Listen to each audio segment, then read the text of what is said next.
Ladies and gentlemen, dear guests, dear friends and colleagues.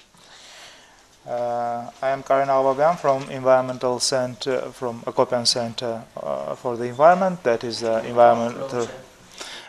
Environmental Research Center of American University of Armenia, and I will lead this session. So, our first presenter is Dr. Morando Soffritti, who is the scientific director of the Ramazzini Institute. His research focused on the identification of the causes of tumors, particularly those of industrial and environmental origin. Please.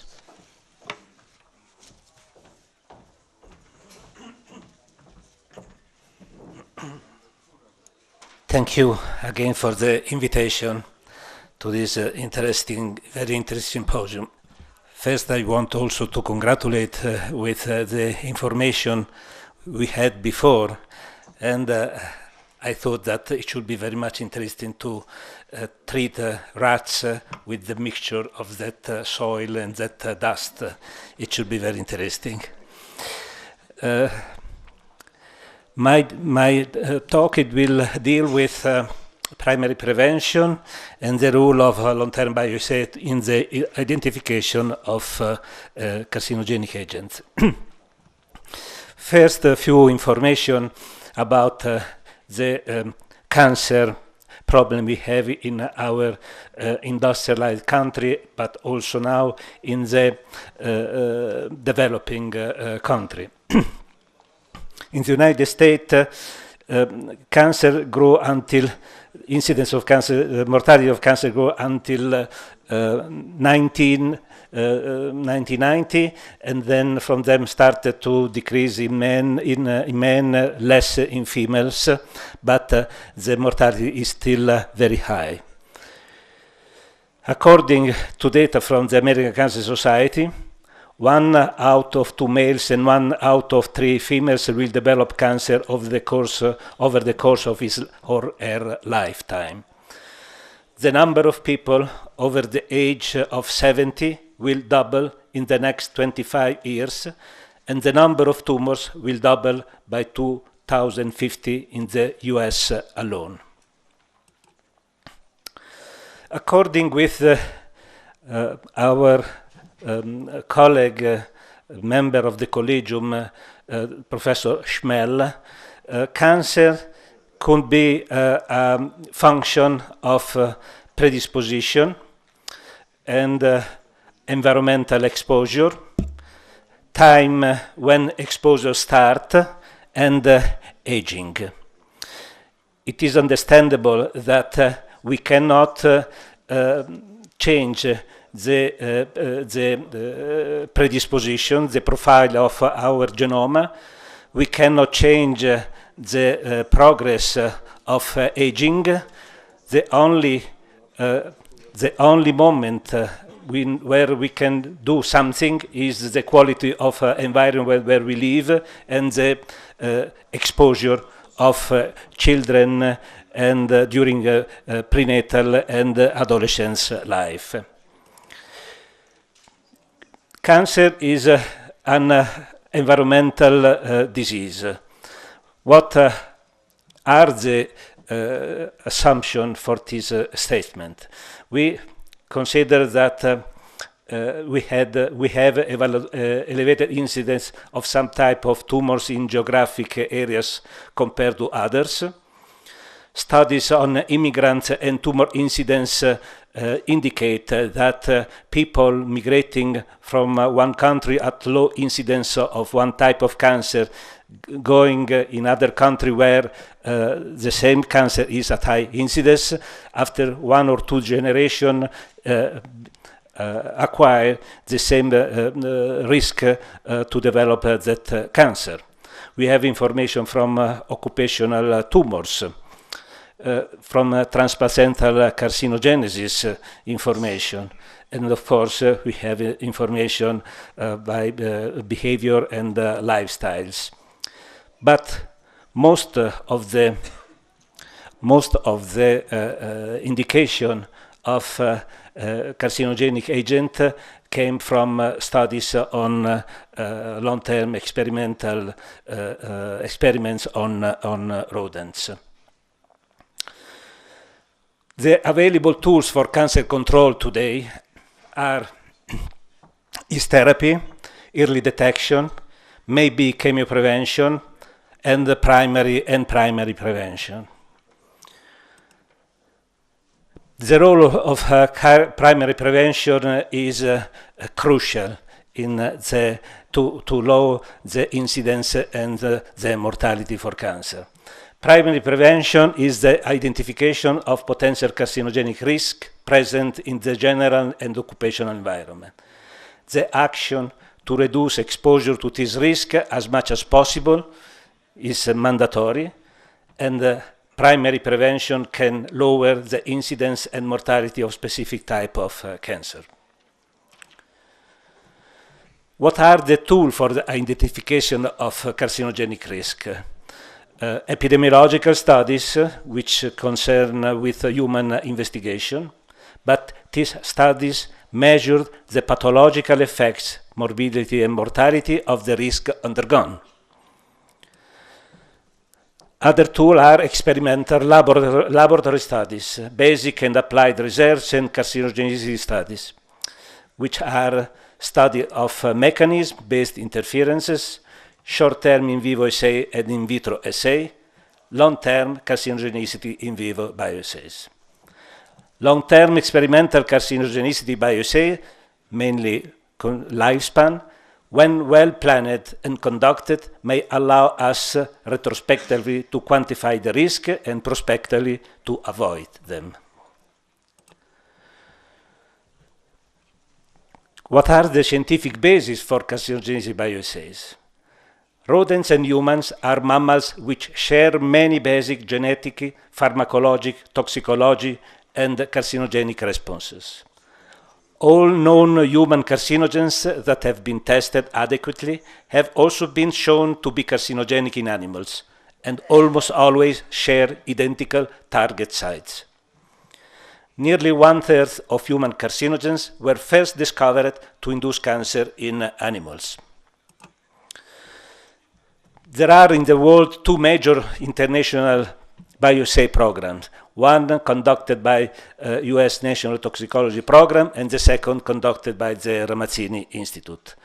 Both programs have tested several compounds. Of course, National Toxicology Program much more tested, almost 600, and Ramazzini Institute 112.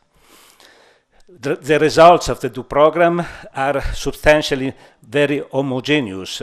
51 of the tested compounds by NTP shown 51% of carcinogenic activity, 44% by the Ramazzini Institute. Equivocal evidence, no evidence, almost 40%, by us almost 40%. So it means that this type of studies are reliable. Not every agent or compound is carcinogenic, but for this reason, we have to test the major compound to which are exposed people all around the world. The problem of extrapolation of the data from animals to humans, because of course rat and mice are different from human. So to do that, experimental study on animals, if conducted in keeping with certain binding scientific requirements, may provide information that leads not only to qualitative identification of cancer risk, but also to the quantification of these risks. To have data to be extrapolated by animal to human, we have to consider how this experiment must be conducted. For instance, important is the animal model. We must use animal very close to the tumorogram of humans. We must have experimental groups enlarged enough to provide statistical significance, statistical power. It is important the route of exposure, the concentration, dose, intensity of the agent studies, it is important when to start the experiment, considering, of course, the prenatal exposure for agent to which fetal can be exposed. It is important the duration of the treatment. In our institute, we are performing experiment for the lifespan, considering also the third part of the life of the animal, which is crucial, because we must consider that, like in humans, the third part of the life can be responsible of the majority of cancer diagnosis. At least 70–80% of diagnoses have done in human in the third part of the life, after 65 years of age. It is important the duration of the experiment and of the treatment. The conduct of the experiment, strictly standardized.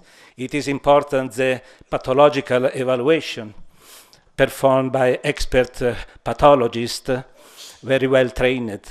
It is important the availability of adequate historical control. And to show how it is important to conduct in appropriate way this experiment, I want to mention two few agents which has been tested in our laboratory. For instance, ethyl alcohol. Ethyl alcohol is a well-known carcinogen in human, but it was never demonstrated in animals with consistent data.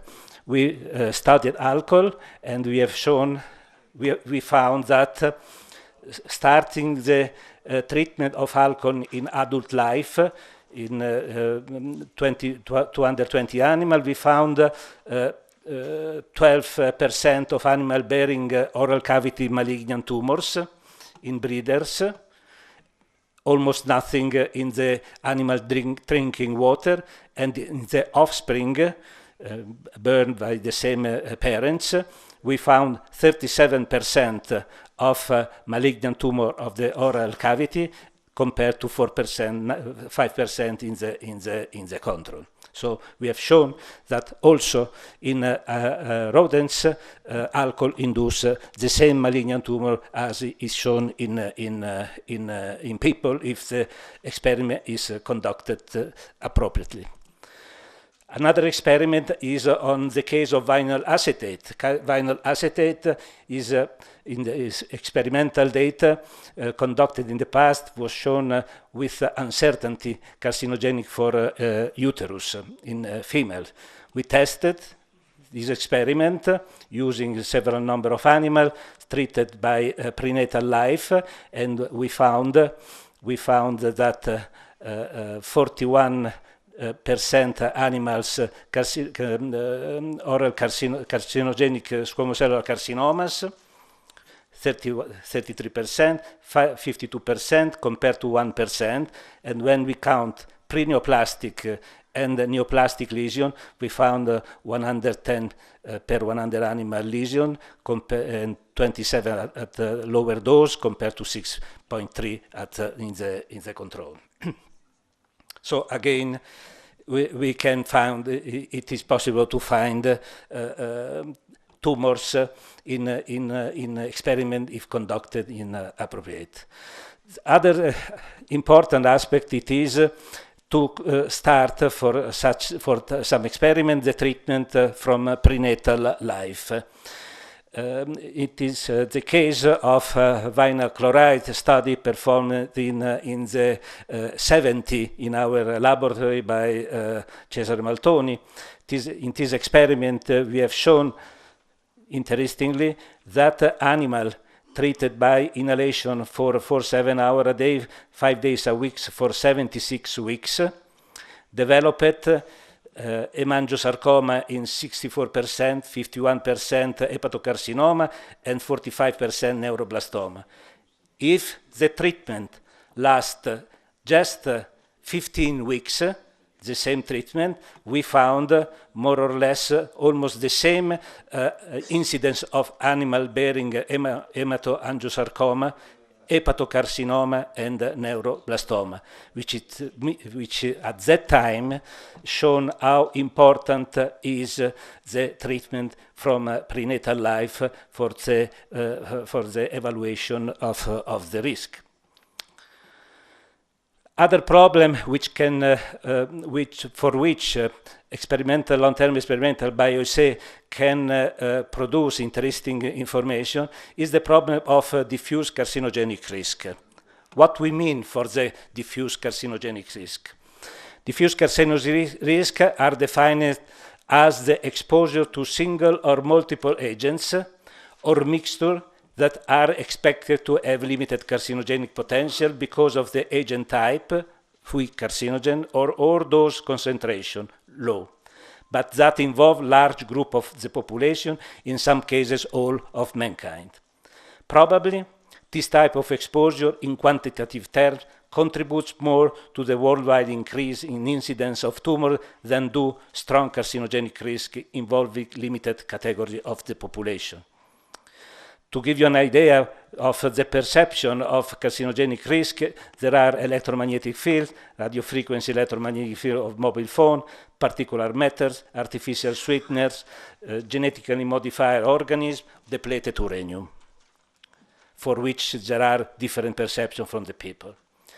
The tools for evaluation of this risk cannot be ordinarily, but they must be considered extraordinarily on the basis of the number of animals per group of the experiment.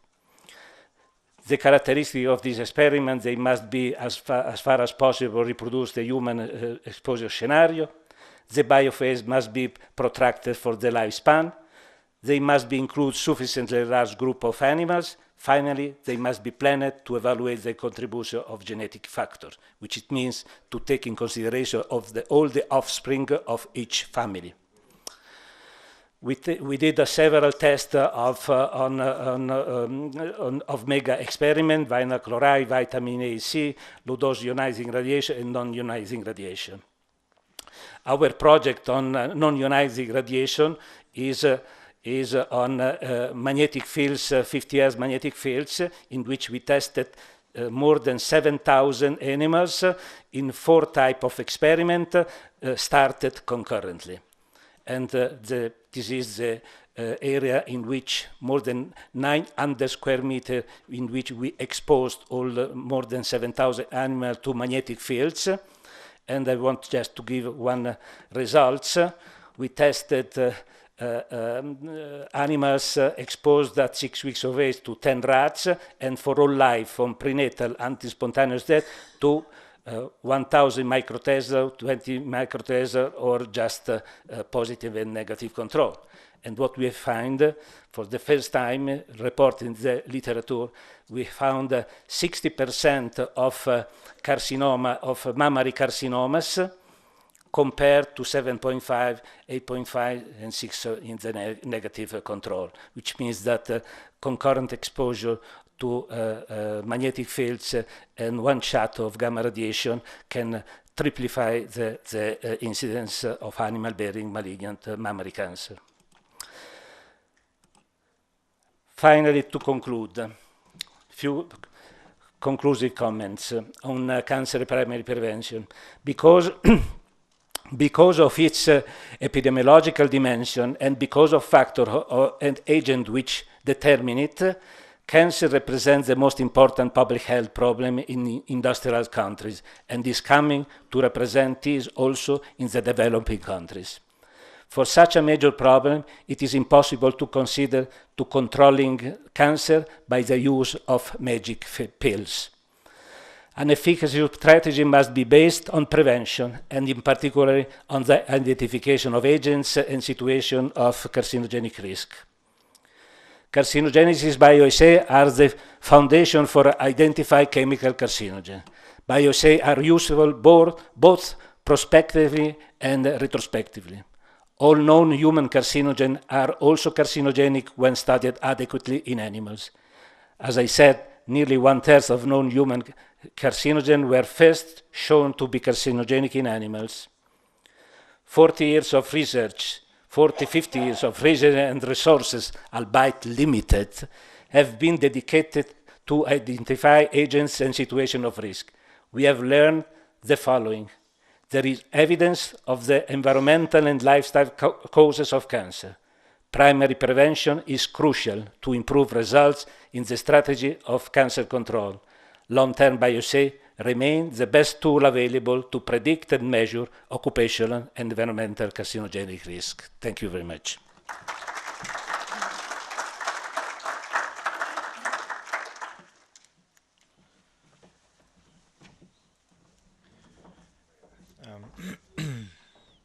Thank you, Dr. Soffritti. Please, if you have questions, I would ask you to limit your questions to 2 of them related to the topic of presentation. Thanks for your talk. Considering the multifactorial nature of the cancer outcome, is there any question about the applicability of observations in one region to another? Yes, I think that observation in different regions of different incidence of cancer, I think it can be observed. There are areas in which there are contamination of chemical or physical agents, which of course can be evaluated for human cancer, and long-term bioassay can be instructive what to look for. For instance, we tested recently and we published the results of the long-term bioassays of the dust of the Twin Towers of the disaster of New York in instilling the dust in the lung of rats. What we have found it is we were expecting, for instance, some mesothelioma or some carcinomas, but what we found, for instance, it was angiosarcoma and angioma, 1 angiosarcoma and 2 angioma, 1 benign and other atypical, which are biologically very important because expecting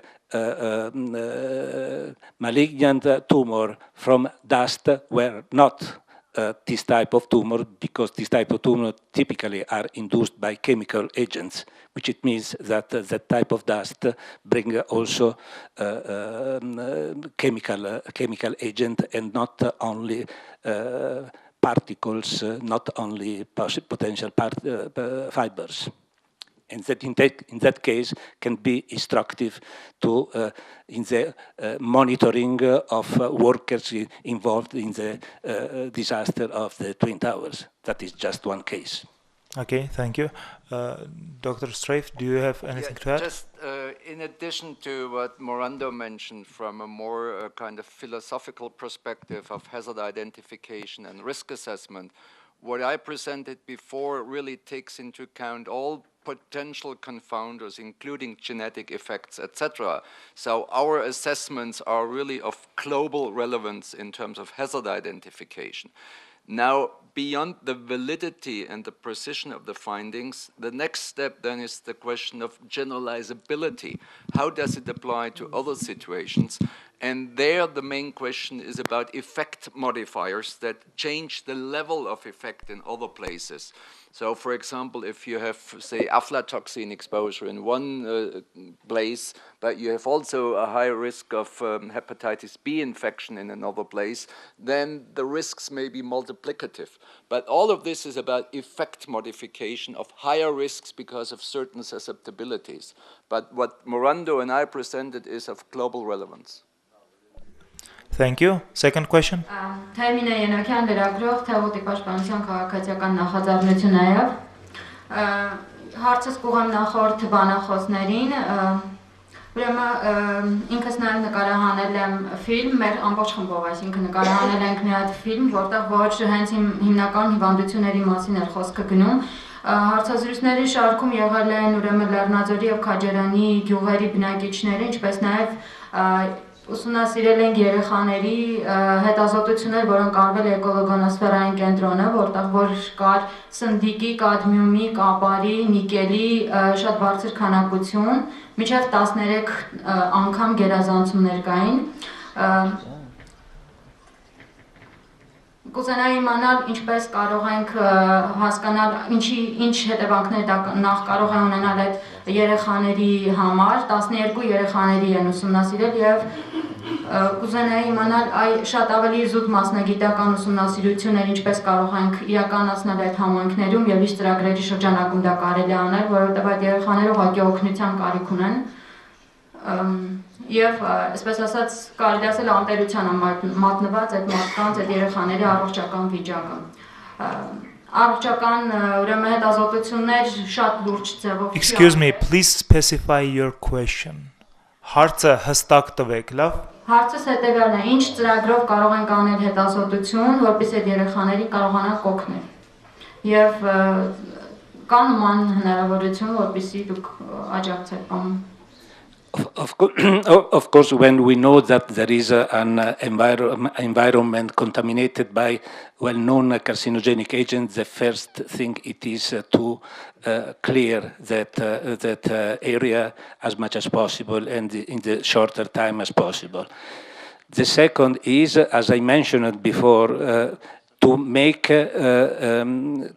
experiments, laboratory experiment, to evaluate the potential carcinogenic effect of these agents. But of course, there are not only carcinogenic effect, but also neurodegenerative diseases and so. That is very important to orient the surveillance of people which have been exposed. And to link also the farmer question. For instance, we performed the experiment on aspartame. The results of our aspartame motivated the group of epidemiologists of Harvard to perform an epidemiological study on more than 100,000 people.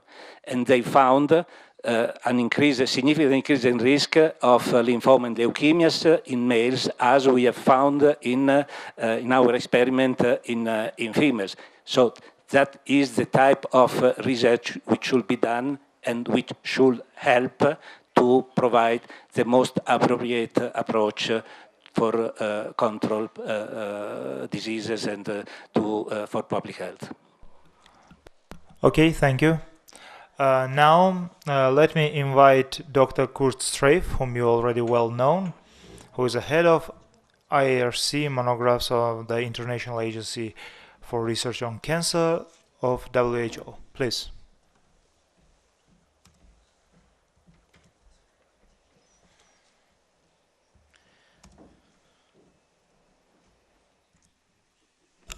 Thank you for your kind introduction, and sorry you have to bear with me again. But this presentation will be rather different to the previous one. The previous one was really an overview on all what we know and on a very high level. This one also relevant to mining, because in underground mining, diesel engines and other heavy equipment are used. This will really focus on diesel engine exhaust, and this will give me the opportunity to familiarize you a little bit more on how this is done in the Monographs program. So you also can see this as complementary to the previous talk, also to understand a little bit better what I presented there. So we can skip these two slides. Indeed, the diesel engine exhaust had already been evaluated before in volume 46 in 1988.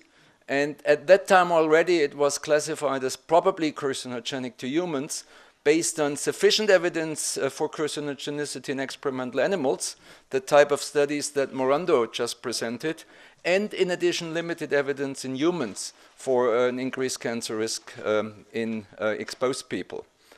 And already since several years it has been on our list of high priorities for future re-evaluation.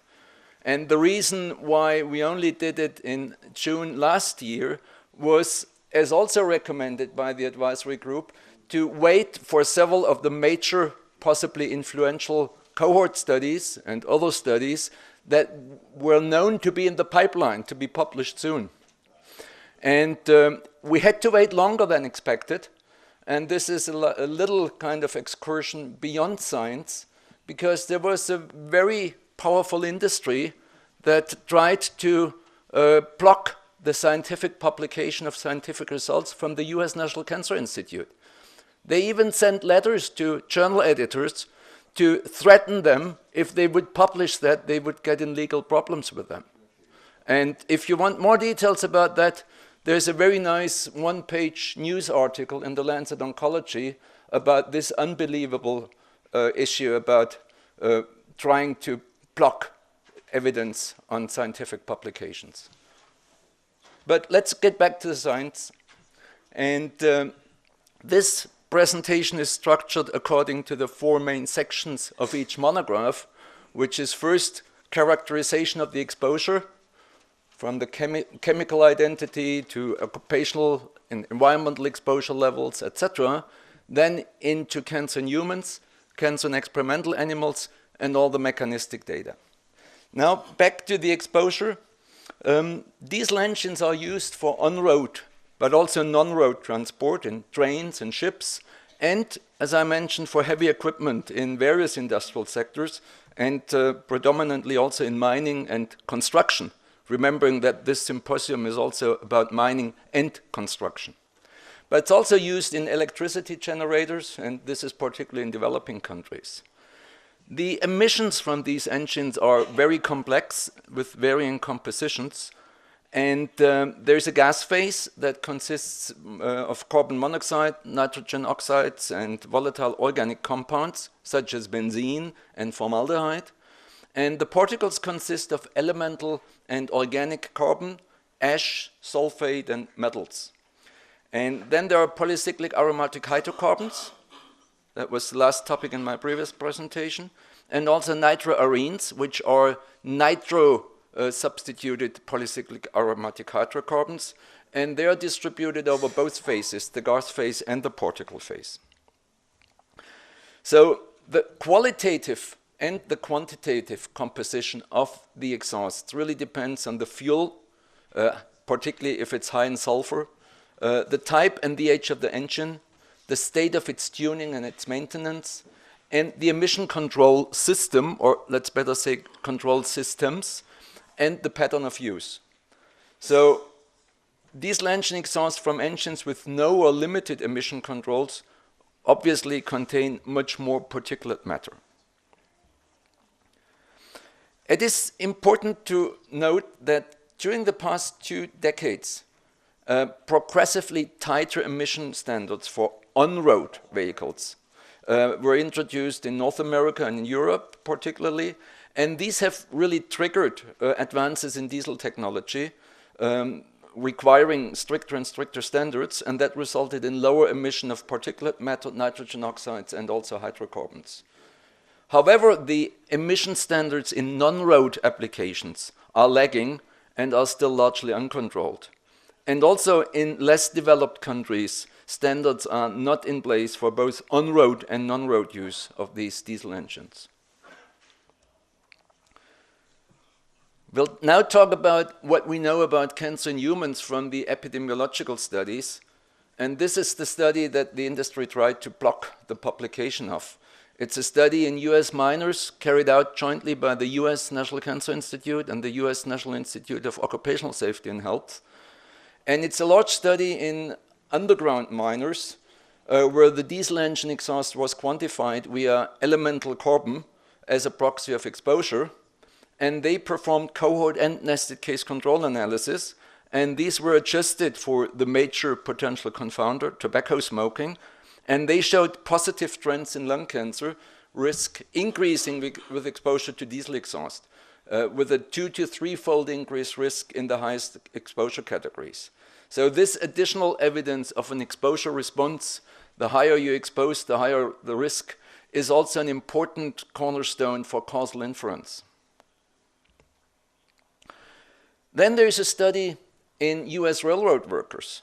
And they also showed about a 40% increase of lung cancer risk. And these were indirectly adjusted for tobacco smoking, showing that the potential influence by tobacco smoking as a confounder cannot be important. And later this study was extended by estimating diesel exposure having more detailed data on the work history and the history of the digitalization of the train system in the US. So this is also a more important general lesson, that the exposure assessment in these occupational environmental studies is often very crucial to find the risk, because sometimes if this is not a good exposure assessment, even if there's a risk out there, you might miss it because of exposure misclassification. And this study also showed significantly increased risk of, for the workers, about 70 to 80%, and this again increased with duration of exposure, but not with cumulative exposure. Then there is another study in the US trucking industry, and that is not only truckers, but also dock workers loading and unloading trucks. And that's a large cohort that again showed roughly 15 to 40% increase of lung cancer risk in these drivers and dock workers. Again, with the significant trend of increasing risks with longer duration of employment. And among those employed 20 years or more, roughly had a twofold risk for lung cancer after adjustment for tobacco smoking. Again, later on, this study was extended with more refined exposure assessment involving contemporary measurements and exposure reconstruction on the basis of elemental carbon, and they found positive trends with cumulative but not with average exposure. So the findings of these three major cohort studies were further supported by studies in other occupational groups, cohort studies, but also by case control studies including various occupations and also general population exposure. And for example, a positive exposure response relationship again was found in several studies from Europe and the US, and many of these, particularly the case control studies, were well adjusted for tobacco smoking. And that included also one study on a pooled analysis of 11 individual independent case control studies from Europe and Canada, and that developed a job exposure matrix. And the results showed a smoking-adjusted risk for lung cancer after exposure to diesel engine exhaust, and again a positive exposure response for both cumulative and duration of exposure. So we also looked into bladder cancer, and to keep this relatively short here, an increased risk of bladder cancer among those exposed population was noted, particularly in many of the case control studies. However, such risks were not observed in the cohort studies. So taking all of this together, the working group concluded that there is sufficient evidence for an increased risk of cancer in humans exposed to diesel engine exhaust, with lung as the target site, and there was limited evidence for the bladder cancer. We now move on into the cancer bioassays, again, type of studies that Morando presented. And the diesel engine exhausts and their extracts were used in carcinogenicity studies, and most of these were generated from fuels and diesel engines that were produced before the year 2000. And whole diesel engine exhaust caused an increased incidence of lung tumors in rats. The diesel engine exhaust particles, when instilled intratracheally, also caused benign and malignant lung tumors in rats.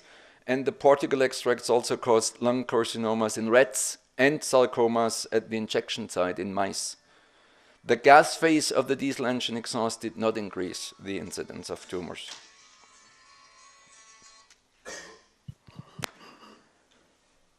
Again, taking all the cancer bioassay studies together, the working group concluded that there was sufficient evidence in experimental animals for the carcinogenicity of whole diesel engine exhaust particles, and the extracts of the particles. Now moving into the fourth line of evidence, the mechanistic studies. There was a wealth of studies, and using diesel engine exhaust particles, condensates, and also organic solvent extracts of these particles, using in vitro and in vivo methods. And they all showed various forms of DNA damage, including bulky adducts, oxidative damage, strand breaks, unscheduled synthesis, mutations, sister chromatid exchanges, morphological cell transformation in mammalian cells, and mutations in bacteria. Importantly, they also showed increased expression of genes involved in xenobiotic metabolism, or oxidative stress, inflammation, antioxidant response, apoptosis, and cell cycle regulation in mammalian cells. Even more importantly, positive genotoxicity biomarkers of exposure and of effect were also observed in humans exposed to diesel engine exhaust. So taking all these mechanistic studies together, the working group concluded that there is strong evidence for the ability of whole diesel engine exhaust to induce cancer in humans through genotoxicity. Now combining the different lines of evidence, and this is more or less the only kind of part that I showed in my previous kind of high-level presentation, the working group concluded that there is sufficient evidence for the carcinogenicity in humans for diesel engine exhaust, causing lung cancer, and also a positive association has been noted for diesel engine exhaust and bladder cancer. And together with the sufficient evidence of carcinogenicity in experimental animals, there was unanimous full consensus with an evaluation that diesel engine exhaust is carcinogenic to humans. I will skip the gasoline engine exhaust, which was reconfirmed as a group 2B, and I will also skip the additional evaluations of the nitroarenes, the nitro-pHs, as I mentioned. And before finishing, and perhaps picking up on what we heard before from Varduhi, I would like to show one more slide from the opening session, which I had in reserve, but I felt is perhaps very useful now.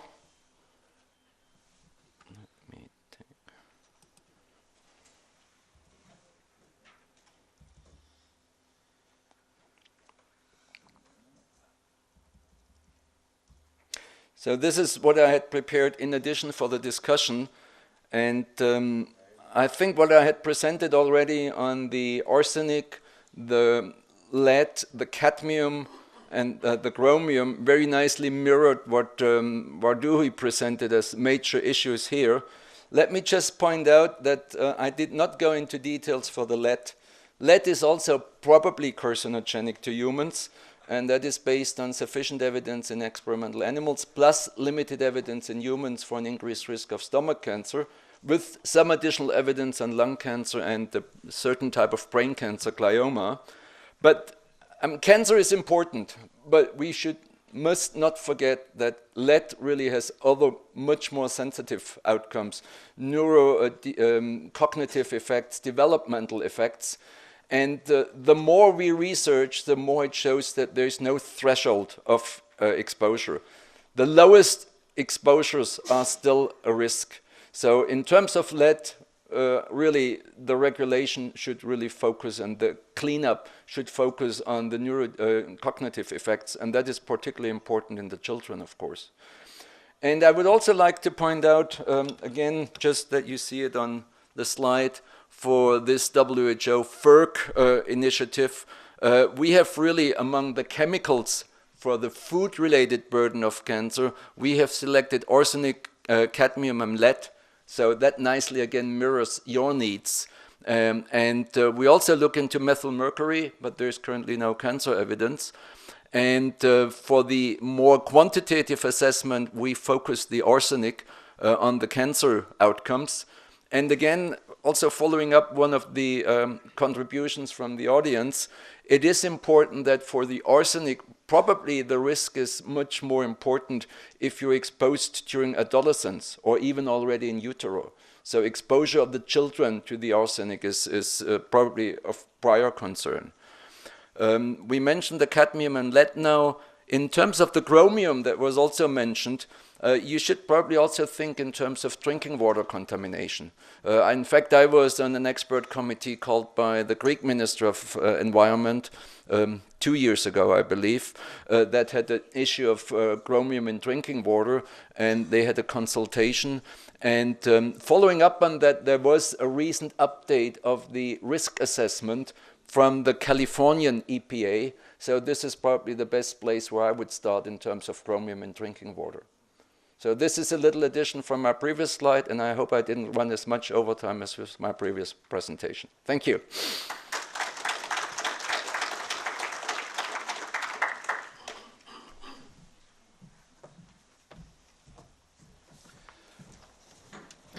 Thank you, Dr. Straif.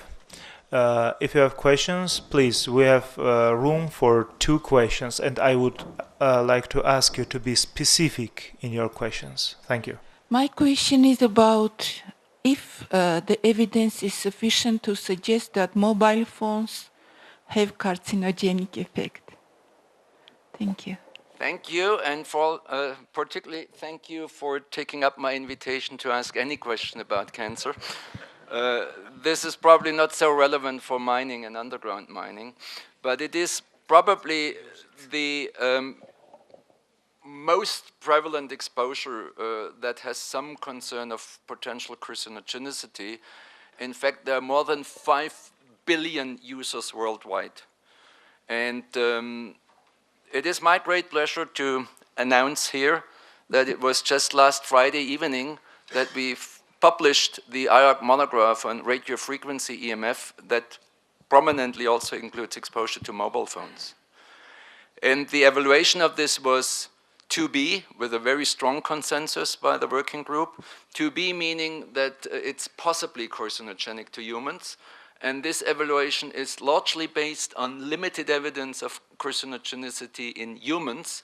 And again, this is largely based on 2 large case control studies of brain cancer among mobile phone users. This is the IARC coordinated interphone study that found a 40% increase of glioma in the heaviest exposure, in the heaviest user group, and similarly a pooled analysis of 2 independent studies from Sweden that also found an increased risk of glioma. Similarly, for meningioma, there was, now let me first go into acoustic neuroma, there were similar findings of an increased risk in both studies, and in both studies there was no indication of an increased risk of meningioma. So the latter point for me is important to indicate that this is perhaps not all caused by bias and confounding. Otherwise, you would expect similar findings for the meningioma too. However, the working group altogether with this database felt that the overall evidence is limited because chance, bias, and confounding cannot be ruled out. And there are more studies in the pipeline, big cohort studies, also cancer bioassays from the US NTP that Morando mentioned. So bottom line, currently possibly carcinogenic based on limited evidence of carcinogenicity in humans, mainly for glioma and acoustic neuroma. All the details, several hundred pages, online, freely available. 2-page summary in the Lancet Oncology, first author ban. That must have been on the May 2009, probably. Thank you. More details whenever you want later. Thank you. Second question? Could you tell us briefly how you overcame the industry's attempt to prohibit publication of the diesel study? No. I'm sure it's a long story. This is a very long and complicated story, and I just recently at a conference in New York had the pleasure to listen to John Howard, the director of the US National Institute of Occupational Safety and Health, that had, after his scientific presentation, another 10 slides about this very winding road. Essentially, after 90 days of when the US NCI and NIOSH were in contempt of course, they decided that this is now over and they would just go forward, and then they published it. But I'm not a lawyer, and this is most complicated. But it was not us overcoming it, but we helped to generate public interest in this unacceptable behavior. Okay, thank you very much. Now let me invite Dr. Denis Nowak, Chair of Occupational and Environmental Medicine at the Ludwig Maximilian University in Munich. Dr. Nowak is an occupational health physician specializing in pulmonary diseases. Okay, thank you very much for the kind invitation to participate in this conference.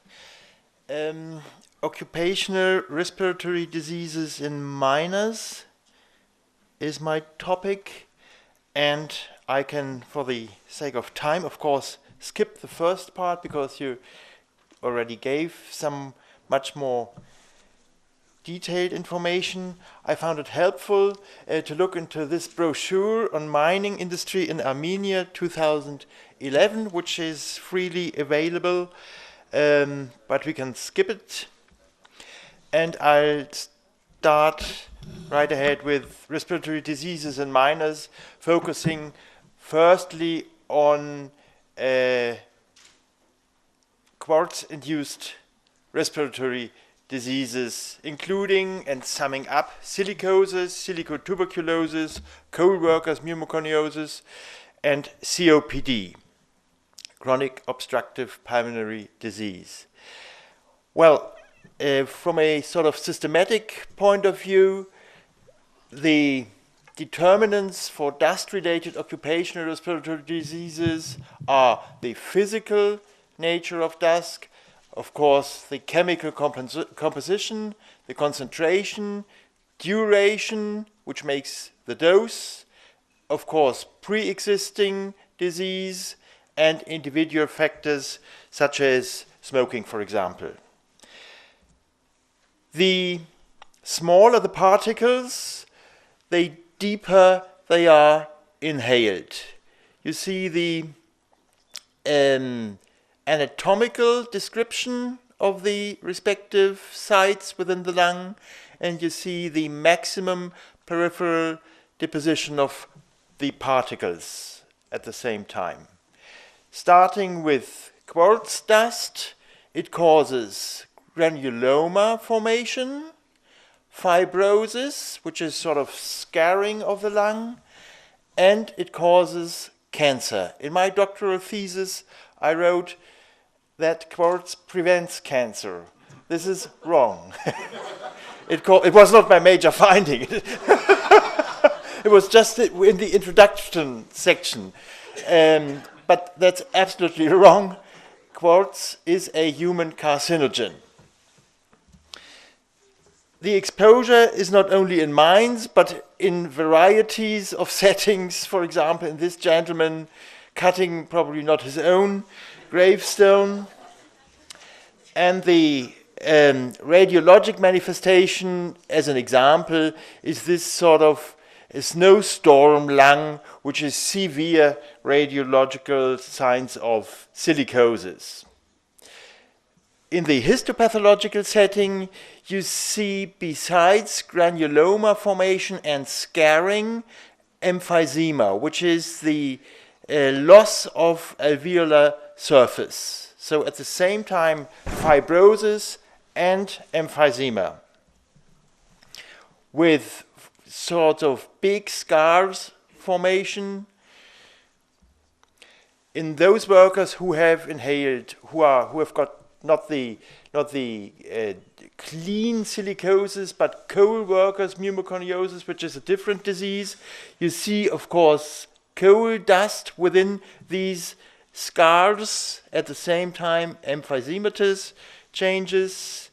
Here you see the coal dust in a well-preserved lung. Nevertheless, the patient died, not from silicosis or coal workers pneumoconiosis.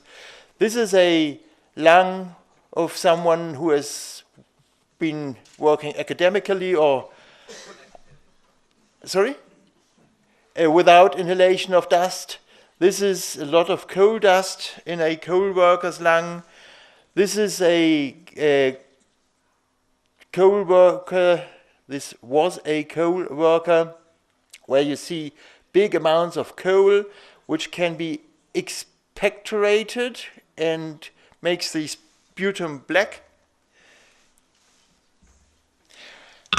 Okay, this was silicosis, coal workers pneumoconiosis. Another very important outcome of exposure to dust in mines is COPD, chronic obstructive pulmonary disease, which is a very frequent cause of disease. It will be the fifth leading cause of mortality in 2020.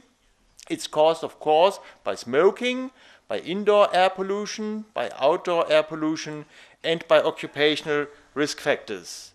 This is the most common cause of COPD around the world.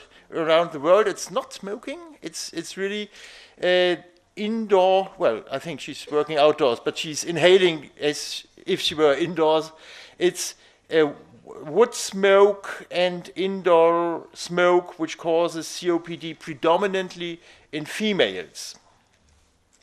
The clinical finding in patients with COPD is breathlessness, and you've got two main clinical findings: the pink puffer, the patient with the predominant emphysema, which experiences a lot of breathlessness, and the blue bloater with a lot of sputum and production, with a comparatively lower degree of breathlessness.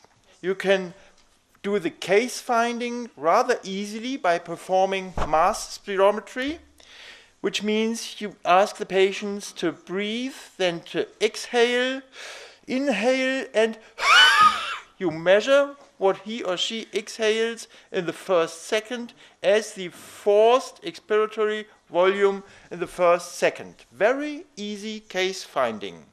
And in a patient with, for example, coal workers' pneumoconiosis, you find an impaired exhalation curve, flow volume curve, as compared to the normal curve. And this is your sort of case definition for many public health students, as I hope.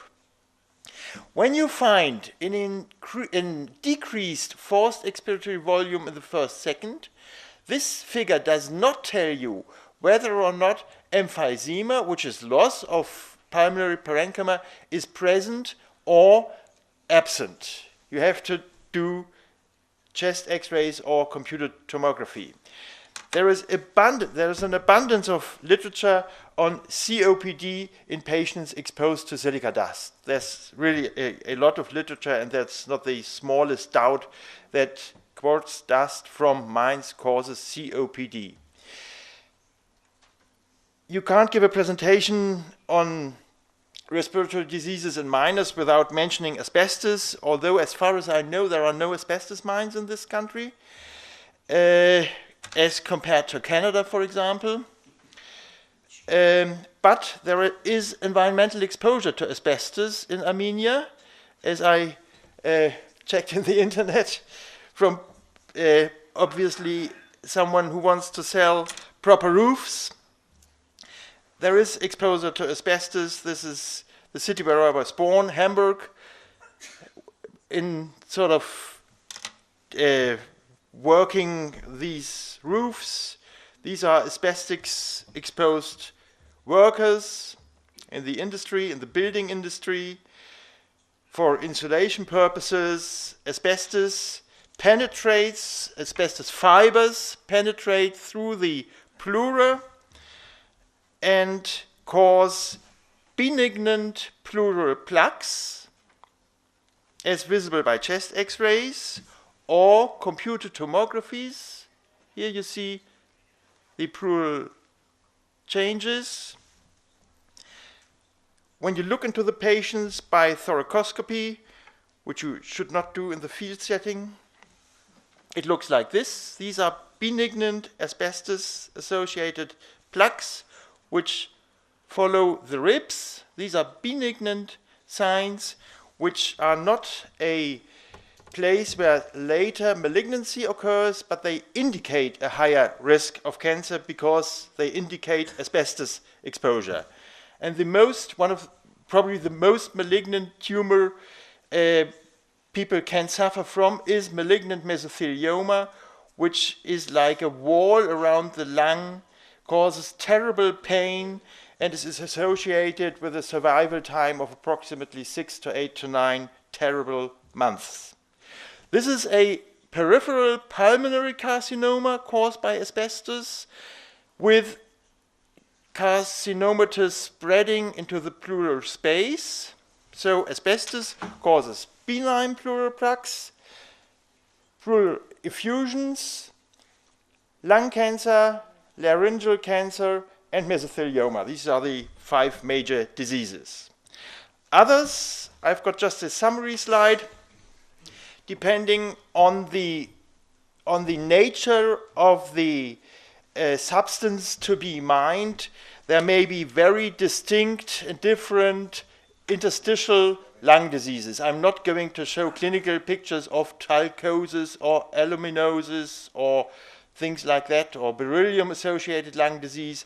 Wherever these minerals or metals are mined, you have to specifically look whether these substances cause, in addition to the overall increased silicosis and COPD risk, cause specific changes in lung function or chest X-ray findings. Whether you can do biomonitoring or not, that simply depends on the specific substance.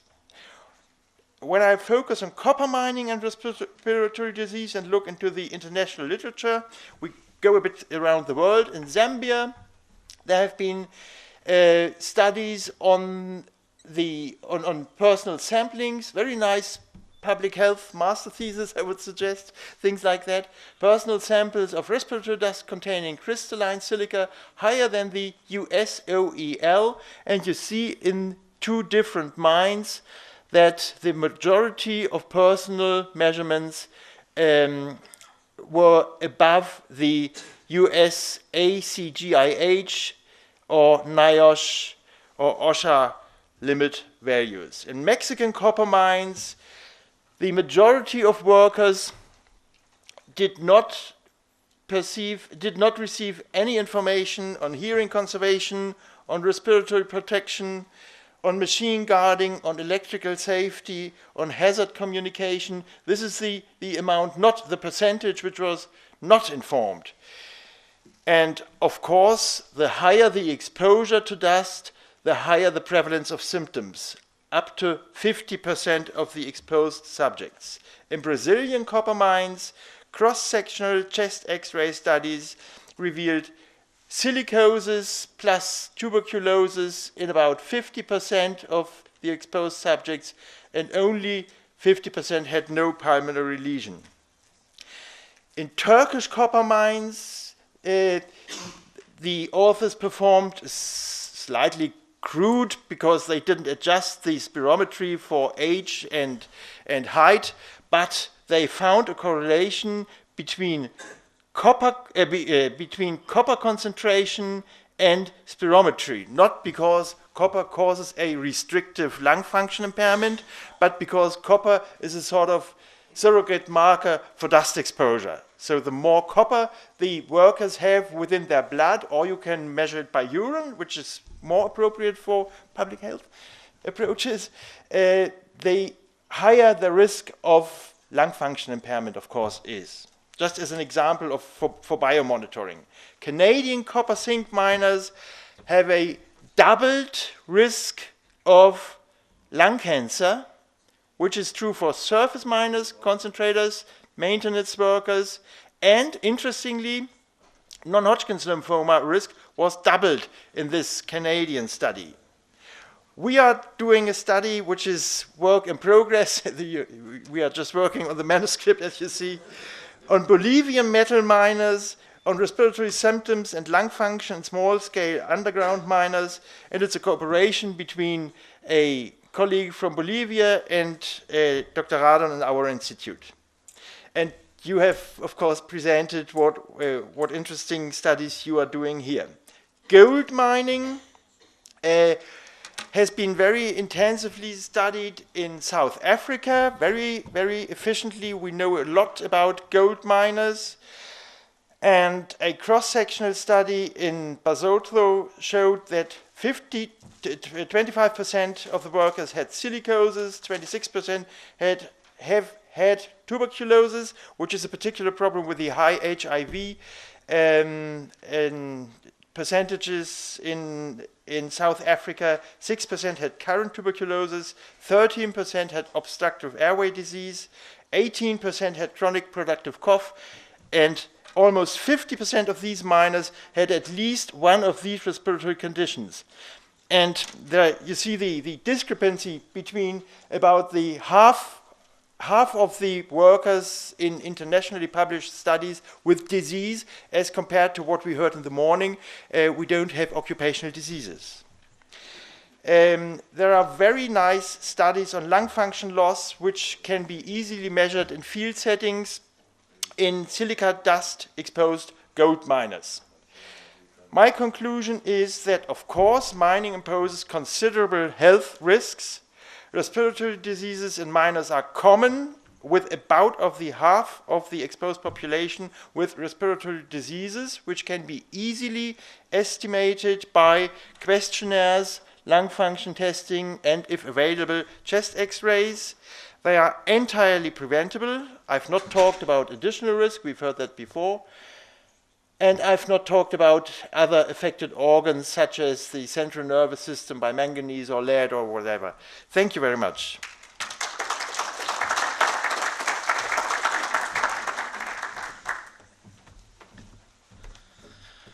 Thank you, Dr. Nowak.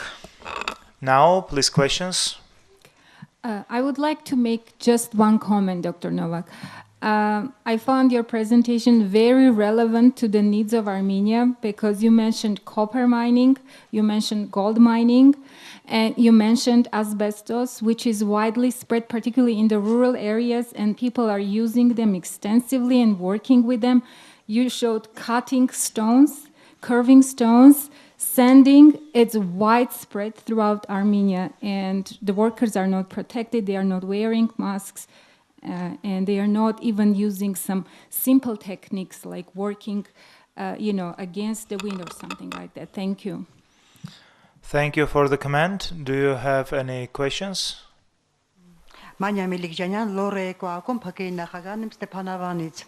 Այնինչ որ դուք այսօր նշեցիք, շատ ճիշտ ասվեց, որ մեզ համար շատ հոգեհարազատ հարցեր են բարձրացված եւ շատ արդիական են։ Կոնկրետ ես այդ ռեգիոնից եմ, որտեղ կա ոսկու բազմամետաղանոց հանք եւ այս խնդիրները, որ դուք ներկայացրեցիք, մեր հենց հիմա խնդիրները կան։ Եթե դուք տեսաք սկզբում պրեզենտացիայի կար նկար, որտեղ երեխաները խաղում են հանքանյութի վրա, այսինքն այդ թափոնները ոսկու բազմամետաղանոց հանքից տեղափոխվում է ուղղակի դպրոցի բակ, որտեղ երեխաները խաղում են։ Եվ այս ամեն ինչը մենք գիտենք, որ վնաս է, բայց մեր մոտ այս լրիվ նույն ձևով շարունակվում է, ոչ մի կանխարգելում չկա այսօրվա դրությամբ։ Եվ կարծես թե մենք նորից այսօր լսում ենք եւ լսում եմ եւ իմ մոտ մեծ ճանաչողություն առաջանում, որ ինչ անել, որ մեր մոտ գոնե կանխարգելում աշխատի։ Շնորհակալություն։ And do you want to specify the question? Do you understand her? The question is how to prevent exposure.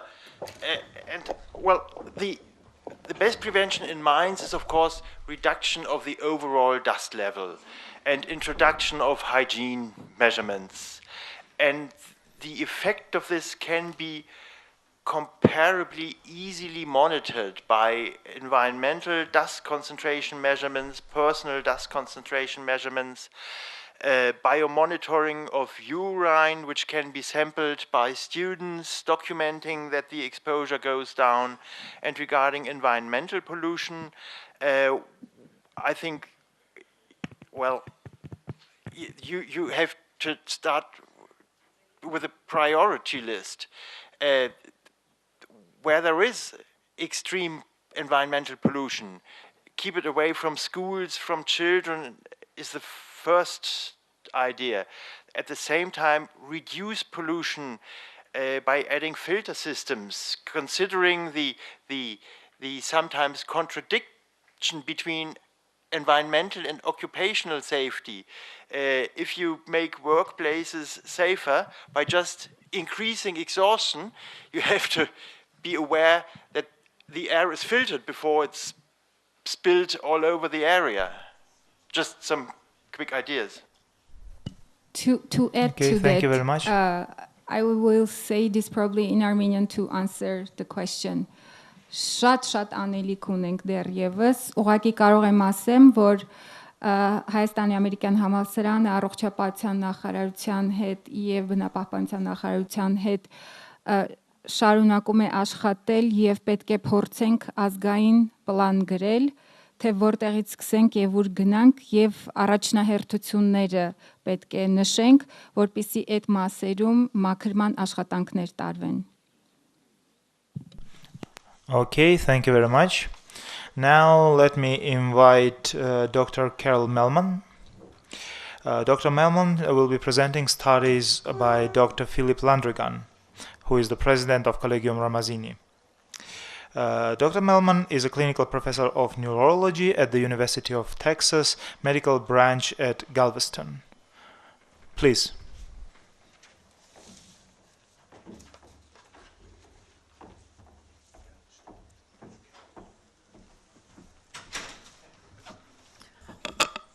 Thank you all, and greetings from Dr. Landrigan, who can't be here. He is president of the Collegium Ramazzini, and he has asked me to give his presentation for him on some aspects of child's health and prevention of illness in children. Dr. Landrigan is professor of pediatrics and chair of the Department of Community and Preventive Medicine, Dean for Global Health at Mount Sinai Hospital in New York, and also president of Collegium Ramazzini. How do I move? Okay. And these are all Dr. Landrigan's slides, of course. The environment is a powerful determinant of health and disease, especially for children. As nations develop, patterns of disease in children change profoundly. Infectious diseases decline in frequency, with the exception of AIDS and tuberculosis. Infant mortality decreases, and life expectancy increases. Chronic diseases also increase. In industrially developed nations, chronic diseases include asthma, cancer, birth defects, neurodevelopmental disorders, and obesity. These are the principal causes of illness, hospitalization, and death in children.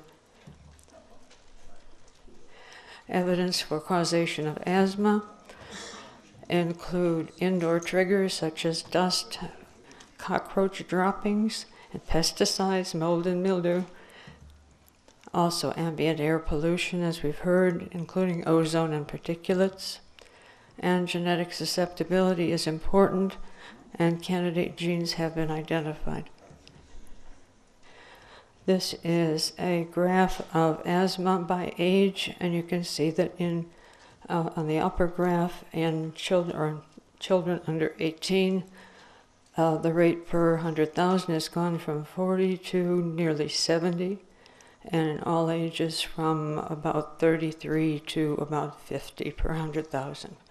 I believe that's 100,000, not 1,000.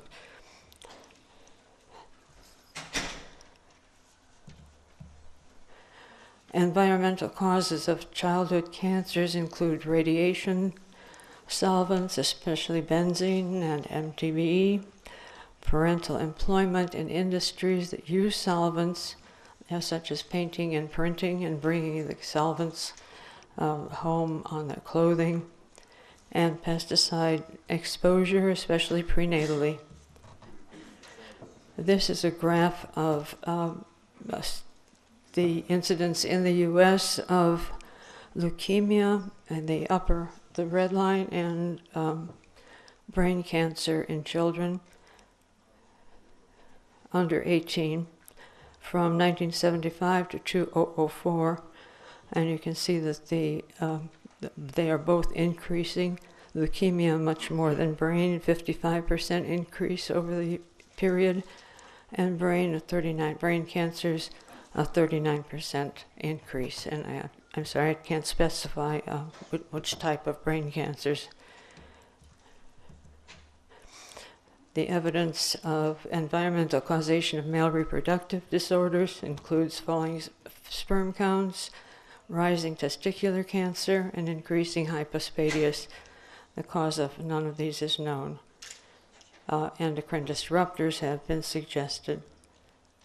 Developmental disabilities affect 3 to 8% of all children and include dyslexia, attention deficit hyperactivity disorder, or ADHD, autism, and mental retardation. possibly increasing in incidence. I love this picture. Overweight and obesity.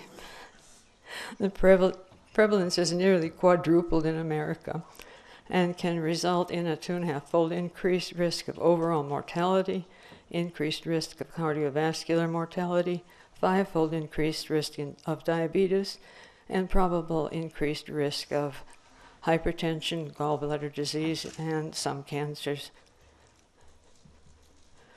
Children are uniquely vulnerable to toxic chemicals because of greater exposure. They take in 7 times more water per day, per kilogram per day than do adults. Hand-to-mouth activity is markedly increased. They have diminished ability to detoxify and excrete chemical toxins in the liver mainly, and heightened biological vulnerability to entities such as thalidomide, DES, and fetal and alcohol in utero. Children have many more years of future life, and children are not little adults. Whoops, I just did that. Children are exposed to thousands of synthetic chemicals, most of which have not been tested. I'll just go through this rapidly. Most have been invented in the past 30 to 40 years. High production chemicals are prevalent. No basic toxicity is available for many high production volume chemicals, and information on toxicity is available for less than 20%. They are detectable in adult blood, breast milk, and infant cord blood. Neurotoxicity, and this is interesting, that the numbers in particular. In the U.S., it's not limited to clinically obvious disease. It's widespread and can affect the well-being, health, and intelligence, and even security of a nation. And of course, I'm talking about mainly lead. Some others possibly, but mainly lead. Needleman has done multiple years of study on this and found a borderline association between teachers' ratings and children's performance at age 7. And in the third bullet, by age 18, children who were aggressive, delinquent, etc. at age 7 were more likely to be dyslexic and have quit school. By age 11, these children had increased delinquent and aggressive behaviors. I'll just go from, where's my mouse here? Here's lead poisoning, disease due to, not specified, and the cost to the environment. Lead, 43 billion, and that's the estimate. And the bottom low estimate, 48, high estimate, 64 billion. Mean about 55 billion, and I'll show you where that comes from. This is a slide that I think is most important when you think about lead. In the past 30 years, I believe, since lead has been decreased in the U.S., the average IQ has increased by the number of 4, as I remember Dr. Landrigan saying. I don't see that on here, but that gives a difference of with more lead, with a lead increase, a decreased number of gifted people, and a high increase in mentally retarded. And this is where the economic benefit of low lead, keeping lead low, comes in. With lower lead, the IQ is higher. Here we have 5 points. Fewer mentally retarded and 3 times more gifted, nearly. I think that's really impressive. There is a solution: testing, research, prevention, we know about. Dr. Landrigan is head of the National Children's Study, a large study involving the U.S. right now, but plan to go further. It's prospective. 100,000 children will be followed. Many factors will be looked at, which we kind of all know about. Women will be recruited if they are in their first trimester, or if they're pregnant or planning on being pregnant, or possibly going to be pregnant. That just about includes all women in childbearing age. Prevention works. The removal of lead from gasoline again. This is what happened between 1978 and 1980 when lead was taken out. A precipitous fall in blood lead levels occurred. This is cute too. Environmental diseases preventable. Declining lead levels in the U.S. from 1976 to 1999 shows a monstrous decrease, a wonderful decrease. Thank you.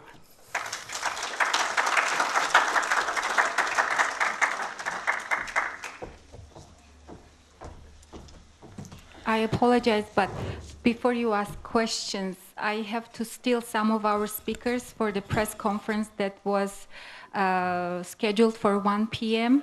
So could I ask Morando Soffritti, Kurt Straif, and Dennis Nowak to join me? Thank you. This is unfair, but what can I do? But it's important to talk to media as well. So, եթե կան ժուրնալիստներ, հիմա մամլո ասուլիս պետք է լինի, բարձրացեք 4-րդ հարկ. Just a little comment. We'll be back immediately afterwards, and I will take that opportunity briefly to mention something that occurred to me while Dennis gave his presentation. And this is also about capacity building. Dennis mentioned doing additional scientific studies in affected communities, etc. And both Dennis and I have other responsibilities as the director of summer schools. So Dennis and Katja Radon, who was mentioned, they run an occupational health summer school each year in Munich. And I run an IARC summer school, an introduction to cancer epidemiology. And this is open for application, and there's also fellowships. So if you want to learn more how to study that, you are very welcome to send an application to these summer schools. And we have more detail if you're interested. Okay, now questions. Still, we have room for 2 questions. Please. I just wanted to highlight another of Dr. Landrigan's contributions to our understanding of lead, in that carry home from the work to home has been shown to be substantially higher among lead workers compared to neighbors, for example, who work in different industries. So it's another pathway by which, for all of the metals in particular, children receive an additional exposure from parental employment. Yeah, thank you. Obviously, no questions. So do we have a second question to Dr. Mehlman? No. Then let me announce a presentation by Dr. Jan von Lindern, who is a co-founder and CEO of Terrographic Environmental Engineering and co-founder of Terrographics International Foundation. He has directed over 40 major health and environmental investigations involving primary and secondary minings, smelters, battery processors, etc. So, unfortunately, Dr. von Lindern didn't join us today, but we have recording of his presentation and we will be listening to that. So, Dr. Jan von Lindern, Managing Community Metals Poisoning in the Global Economy. Thank you for inviting me to speak at this most interesting forum. I was looking forward to this unique opportunity and am truly disappointed that I cannot be there today. I'm especially sorry because these opening sessions offer the chance to be provocative and promote vigorous dialogue. Based on knowing Professor Bardui Petrosian for several years as a student, employee, colleague, and now an educational leader in Armenia, and on my co-workers' experience here last year, I know that our Armenian hosts are engaged and enthusiastic, and they're quick to offer their opinions and questions, and there will be no shortage of vigorous, informed, and productive discussions. I regret not being able to participate in person, but I encourage you to give your thoughts and feedback to my partners who are there to bring those home to me. My talk is about lead pollution and lead poisoning, and my theme is that the world's worst environmental health tragedies are getting worse. But let's remember that lead serves as a surrogate for other toxic effects of mining and mineral processing. The lessons of lead poisoning can apply throughout the mining and metals industry and beyond. It is my hope that this conference helps to advance the question of how the evolving global economy is affecting human health and the environment, and how we can improve and preserve the state of our environment and its inhabitants. Let's start with my simplified view of lead-related geopolitical history. At the beginning of my career, there were three worlds, as shown in this outdated model. The first included the United States and Western Europe. The second, the Eastern Bloc, dominated by the Soviet Union, Eastern Europe, and China. And the third world, or all those other less developed countries. Nevertheless, then and now, lead was a global commodity, and lead industries in all three spheres were sensitive to global lead prices. This chart shows the global lead prices since the early 20th century. The first obvious spike in prices occurred in the early 1970s and was not unrelated to emerging globalization of technology in the mining and smelting industry. For a variety of reasons, there seems to be a rule that high prices lead to risky behavior that results in large numbers of poisoned workers and communities. As prices spiked in the 1970s, the smelters became greedy and tried to operate at maximum production rates, despite the technical problems of modifying their operations. Pollution increased, industrial disasters occurred, resulting in mass poisonings of the surrounding communities and aggressive public relations programs to cover up the tragedies. The world's worst poisoning epidemics at that time were in communities surrounding three of its largest smelters. One in the First World, United States, one in socialist Second World Yugoslavia, and one in the Third World Africa. In the 1970s, average blood lead levels at each of these facilities exceeded 70 micrograms per deciliter, threatening children with severe nervous disorders, brain damage, and lifelong renal, reproductive, and hypertension effects. Third World Zambia was the worst, where 24 children died and hundreds were comatose. My first job was to respond to the First World Bunker Hill, USA crisis. I've worked on that legacy of that disaster for nearly 40 years, and the cleanup project will last another 40 years. This chart shows blood lead levels over those years in the U.S. The mean blood lead levels reached in 2002 are 2 micrograms per deciliter and are now among the lowest in the world. The blood lead reductions were achieved through a combination of demolition, waste and soil removals, rehabilitation, and medical and social services and institutional controls, at a cost exceeding $500 million US dollars, as the USA is a rich country. You will hear more about the Bunker Hill cleanup from others in the conference. Here are some pictures of the Idaho smelter and local housing in the 1970s.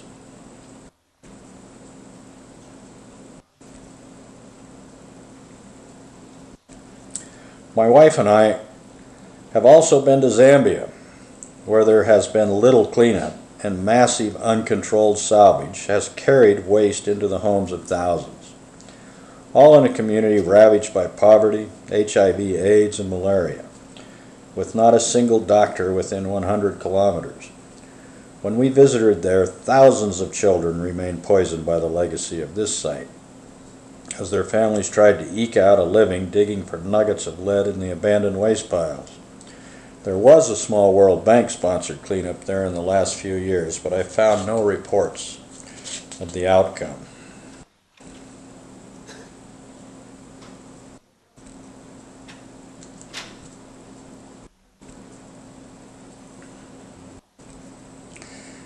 Next year, we're scheduled to go to Kosovo to visit the third of these facilities, where the smelter stands idle since the Bosnian War in 2000, when some of the facility was used as an internment camp for ethnic minorities, poisoning countless children locked inside the gates of the industrial area.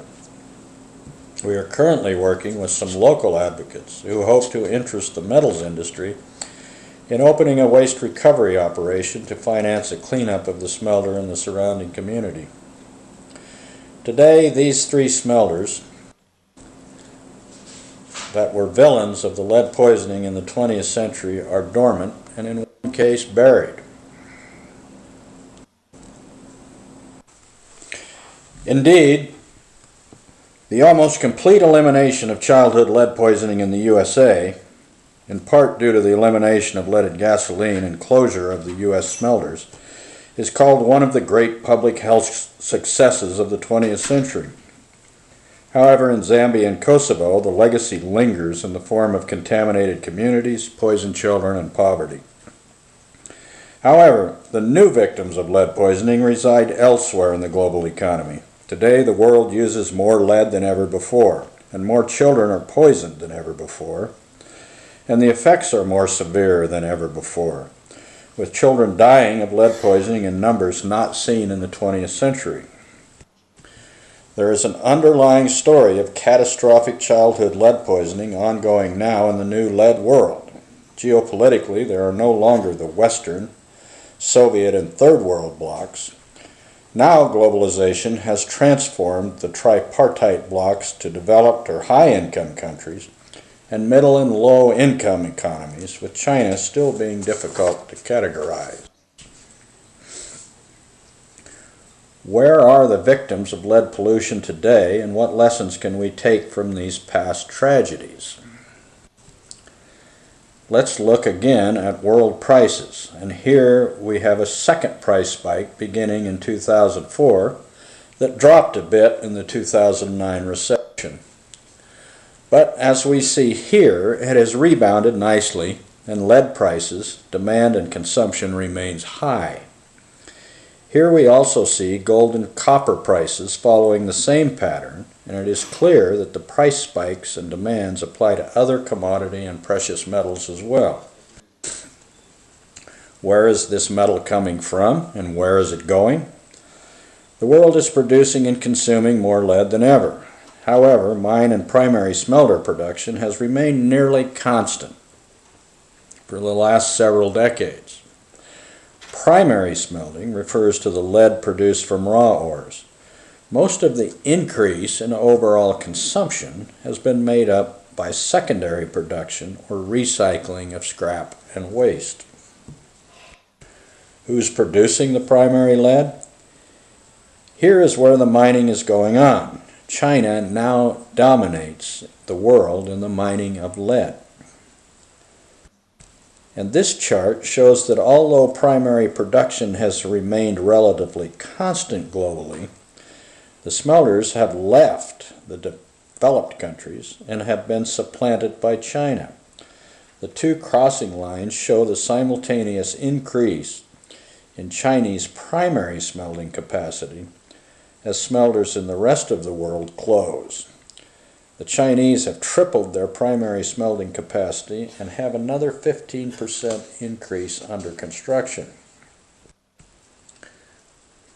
So with respect to lead poisoning in primary smelting communities, this is largely ongoing in China today. Indeed, there have been lead poisoning problems surrounding Chinese smelters being brought to world attention. And here is where the consumption is taking place. This today largely is a one-word answer: China. And what is this lead being used for? Really, this is another one-word answer: batteries. Here is the conclusion slide adopted from a recent lead industry analysis of the future of the smelting industry that largely summarizes the situation. There is a large demand for lead. The Chinese are mining as much as they can in China, but continue to have excess smelting capacity. So the Chinese are out all over the world looking for lead to mine and waste to recycle. Alternatively, from the environmental health perspective, the damage associated with mining going on today is in all countries, but largely in proportion to the safeguards those countries have in place. In developed countries, the mines are relatively well controlled and much less damage is occurring. In middle-income countries, the damage varies according to the degree to which the standards and controls are adopted and enforced. In poor and low-income countries, the controls are often absent and damage is rampant. Now, how about recycling? There are two basic arenas for recycling: the formal and informal sectors. Almost all of the secondary market in developed countries is in the formal sector, or the organized collection and recovery of lead-acid batteries and scrap. The richest countries, such as the United States, having already exported their primary smelters, are now outsourcing recycling as well. This chart shows U.S. exporting its slabs, that's spent lead-acid batteries, to Mexico, Canada, and the rest of the world. But this is in the formal sector to high and middle-income countries. Health and environmental damage from the formal secondary recycling sector is also occurring in proportion to the standard and enforcement of environmental and workplace standards. Again, much of the damage is observed in the developed countries. Great variation occurs in the middle-income countries, according to the effectiveness of their individual governments. There is almost no formal secondary recycling in poor and low-income countries. Only a few poor countries have access, albeit poorly at best, to formal recycling operations in the middle-income and developed countries. Before we move to the informal recycling, let's consider one more production topic. This chart plots historic mineral exploitation in Australia. The general pattern is intuitive. Production and use of minerals is and continues to be exponential, with ever-increasing demand. This second chart also shows the obvious general trend that richest ores have been exploited and depleted. The important point, not so obvious, is that the typical metals concentrations in many ores are now being mined are similar to the levels in the waste from earlier generations of processing. Much like the slabs in lead, many discarded wastes and byproducts now have higher metal content than the raw ores. The world's mine and mineral wastes have literally become a gold mine for the poor to employ the most primitive and dangerous practices to exploit. Just a second, small announcement. Տիկնայք եւ պարոնայք, մեր թարգմանիչը 5 րոպեով բացակայում է, ինքը կվերադառնա։ Լավ։ The informal sector, artisanal battery recycling, and more generally recycling in cottage and village recovery of lead batteries, and artisanal gold mining, and e-waste recovery of rare earth and commodity metals are rampant in low-income countries and China. This is where the severe health damage is being incurred. So the story of lead and other minerals today is that primary smelting has moved from the developed countries to China. Formal recycling is moving from the developed countries to middle-income countries, and informal recycling and uncontrolled mining has moved to low-income countries. all driven by demand and high prices to feed a ravenous market for batteries in China and the developed countries. Now remember, it's not just lead. This applies to other metals as well. Among the fastest growing global mineral demands is that for rare earth elements, shown here in the periodic table. We have seen that gold and copper are following the same pattern as lead. These two charts illustrate the future, the uses, and exponentially increasing demands for rare earth elements. This slide shows rare earth element production. The same general theme emerges: large global demand, high prices, excess refining and production capacity in China, worldwide search for mineral deposits to mine, and high salvage value and waste, promoting formal and informal secondary recovery. Here are the conclusions of this analysis.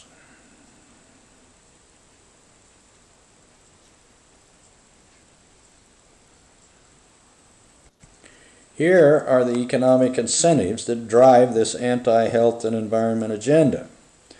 The rich countries export their problems, but hope commodity prices don't reflect the true cost to provide health and environmental security.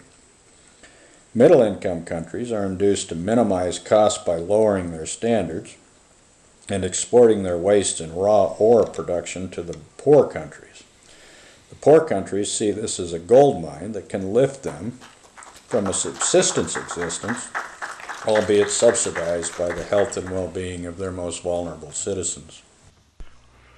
So what are the environmental and health consequences of this economic transition? The answers are numerous and complicated.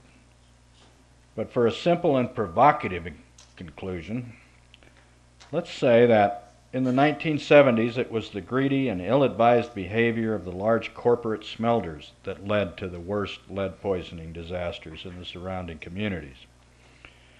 Today, there are 3 areas of degradation.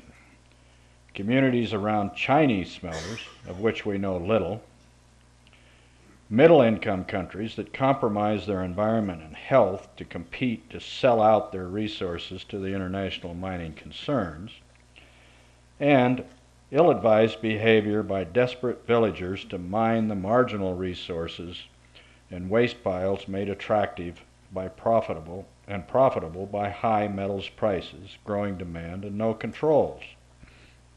Today, thousands of children are dying, and hundreds of thousands to millions are permanently damaged and diseased by metals poisoning in low-income countries. These are the planet's poorest people, with little or no access to medical facilities, proper nutrition. They're beset with childhood and endemic disease, and crushing poverty. We can expect to continue to see more catastrophes in this new economy. Thank you. Here are a few pictures of these practices out there today. Okay, thanks to Dr. Lindern. Now I would like to announce the break for lunch, and I would kindly ask you to be back at 2 o'clock. Now is 1:15, so we can continue the session. Unfortunately, because of delay, we would postpone the presentation of Dr. Artur Grigorian after lunch. Thank you very much. There are 2 cafeterias, one right to the right from the exit, and another at the 2nd floor of the main building.